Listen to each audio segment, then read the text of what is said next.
as crianças elas pegam, elas saem dos barcos e vêm oferecer serviços. E eles trabalham numa espécie de escambo. Os homens, eles vêm querer trocar alguns produtos. E as meninas, elas Nossa, cara. elas vêm oferecer aquele serviço. E nós vamos... Isso vai ser curioso. A gente vai pra um lugar que, supostamente, e muito provavelmente, a gente vai ser abordado por vários barcos que saem das palafitas. E Lá aí, em Melgaço? Não, em Melgaço não. Outro canto que a gente vai andar por um rio, onde geralmente eles fazem esse tipo de serviço, né, assim. As crianças, elas pegam, elas saem dos barcos e vêm oferecer serviços. E eles trabalham numa espécie de escambo. Os homens, eles vêm querer trocar alguns produtos. E as meninas, elas Nossa, cara. elas vêm oferecer aquele serviço, né? Enfim, e aí que é por isso que muitas pessoas criminosos vêm pra cá pra fazer o turismo sexual. E eles acabam, as meninas acabam Entrando no barco entrando pra nos fazer barcos e sexo tal. com os caras. Isso pode acontecer inclusive com a gente nessa ida agora. Elas podem vir barquinhos aqui, parar e entrar dentro do barco. Neste barco? Nesse barco também. Acontece. Tem vários vídeos, imagens e até uma operação perigosa que eles fazem. Porque eles saem com uma canoazinha e o barco fica... Ah, pera, aqueles vídeos deles seguindo de barco, o barcão é aqui? Sim, esse barco é um... Meu Deus do céu, eu já vi esses vídeos. É isso. E eles pegam e aí eles jogam um gancho na... É isso mesmo. E morre uma galera, tipo, tem criança que... Mano, o barco vira, aí perde produto, é um caos. E tem Isso é mundo cão demais, Ah. cara. Isso é muito mundo cão. Não, e assim, você vai se assustar em Melgaço, tá?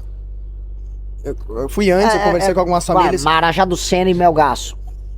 É que assim, não é só feio. As famílias, elas têm todos os problemas possíveis. E você pode imaginar. Todos os problemas possíveis eles têm. Então, por exemplo, criança grávida aos 15 anos, eles têm. Tem mais de 7 filhos, eles têm. Pessoas com vermes na barriga, eles têm. Eles tomam água do esgoto, eles tomam. Assim, todos os problemas que eles podem ter, eles têm.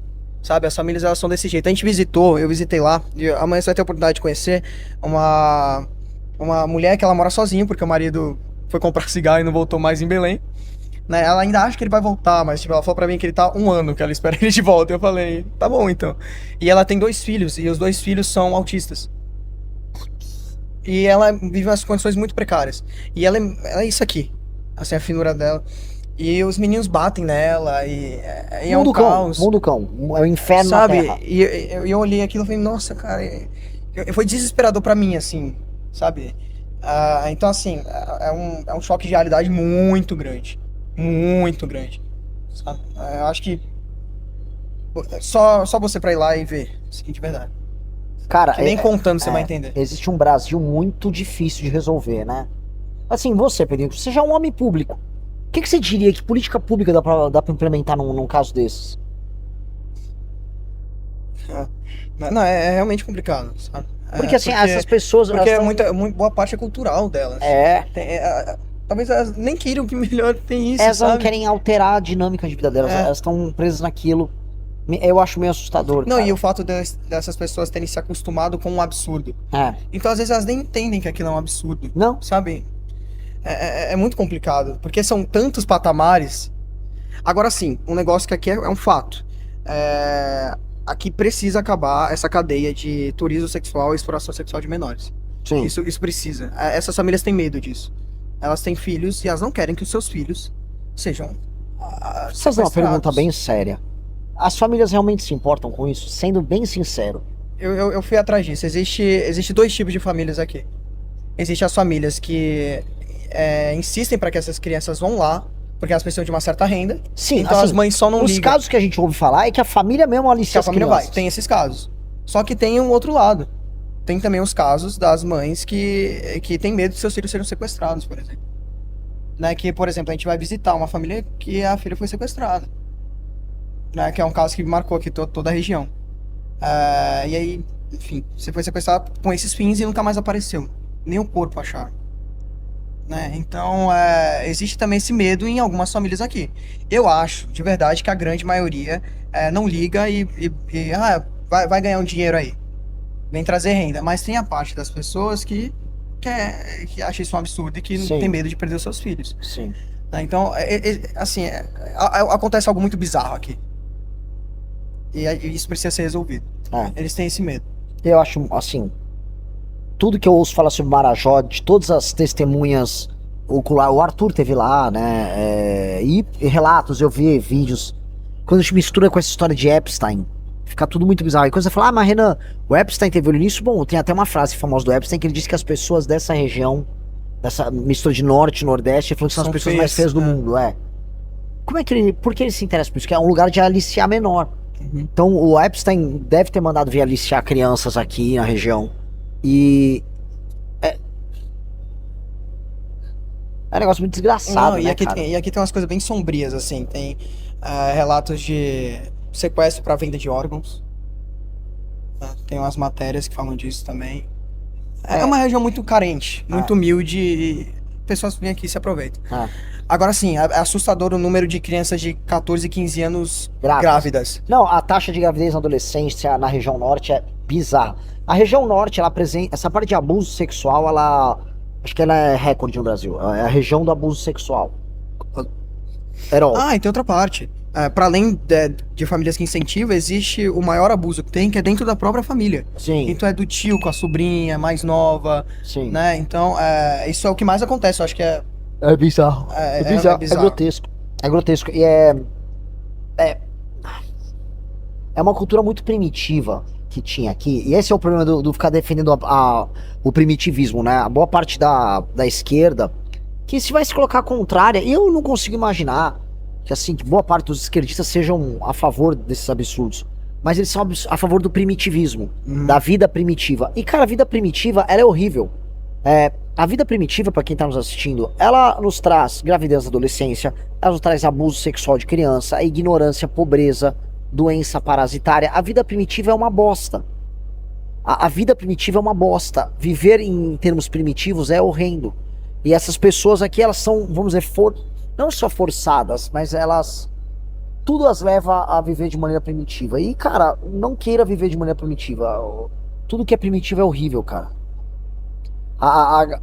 As pessoas têm uma ideia do bom selvagem do Rousseau. E, cara, aquilo era só uma tese. Tem um livro, cara, é O Despertar de Tudo. Muito bom o livro, muito bom. Recomendo todo mundo ler. Leia esse livro, assim. Todo mundo fala, não leiam Sapiens, leiam O Despertar de Tudo. E no Despertar de Tudo, fala do surgimento do bom selvagem, porque um índio inteligentíssimo lá do Canadá encontrou franceses e ele discutia sobre liberdade, ele trabalhava em termos filosóficos com os franceses. Vocês achavam que era o máximo, porque era um índio super livre e inteligente. E aí levaram ele pra França, ele começou a debater nos cafés com os franceses. Então ele chama Conde Aron. Pessoal, por favor, Google aí o nome desse índio, tá? Esse índio, as discussões dele sobre liberdade, porque ele via as pessoas na Europa trabalhando muito, muito pobres, as discussões dele deram origem não só ao mito do bom selvagem, mas às ideias de liberdade que foram ressoar muito ali na França. Por que eu tô falando isso? Porque ele é um exemplo de um bom selvagem com uma excepcionalidade. A selvageria não tem nada a ver com aquele índio, não tem nada a ver com aquela perspectiva. A selvageria, ela é horrorosa. E a gente tá indo em lugares aqui no Brasil em que há uma fusão de civilização e barbárie. Aquela favela de palafita que a gente passou, que provavelmente é o lugar mais horrível que eu vi no Brasil, tá? Eu acho que a gente... Difícil, sim. A favela no Rio, eu fui lá, já conheço o Rio de Janeiro. É horrível, mas não é aquilo. Favela em São Paulo, ela é dark, mas não é aquilo. O Corodinho não era aquilo, nem de longe, no Maranhão. Calma, e você viu isso porque estava na entrada do porto. Né? Deixa a gente entrar lá pra você ver. Eu fiquei assustado.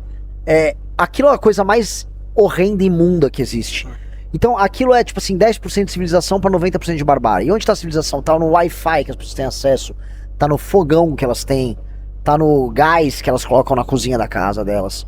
É o mínimo de civilização pra muito, muito atraso. Aquilo é desumano. Assim, um administrador público, se quer aceitar que exista isso, tipo assim, esse país é uma falência. E esse país é uma falência, esse país ele tá falido. Não, e o problema, e eles tentam resolver o problema da seguinte maneira. Eles pegam e eles fazem um conjunto habitacional. E aí dentro dessa comunidade, dentro dessa favela tem um conjunto habitacional. Feito de tijolos e tal, um negócio muito feio, inclusive. O conjunto habitacional é uma favela, eles fizeram construir uma favela. Sim. Sabe? E graças a esse conjunto habitacional, o CV se instalou. no conjunto, usa o conjunto como base para guardar arma e droga, como um centro operacional, para Entendi. coordenar o restante da favela, expulsa os moradores, que são os beneficiários, e aluga as casas para botar renda para facção. Cara, é fogo. A situação aqui, galera, em termos de crime organizado, não é tão periclitante quanto outros lugares. Mas a situação de pobreza, assim, quando você é pobre no Pará, você é pobre. O que salva lá os ribeirinhos, assim, a exuberância em termos de recursos que eles têm no rio. Você tem um acesso à proteína diária, cara, inesgotável. Você tem acesso, tem muita proteína de alta qualidade. Você tem acesso a fruto. A principal, o staple, que se diz, a principal base alimentar é a farinha, que é muito abundante e é barata. Então, cara, as pessoas conseguem se alimentar de maneira saudável. O ribeirinho consegue comer. Agora, a pessoa em termos urbanos aqui, isso é um inferno, cara.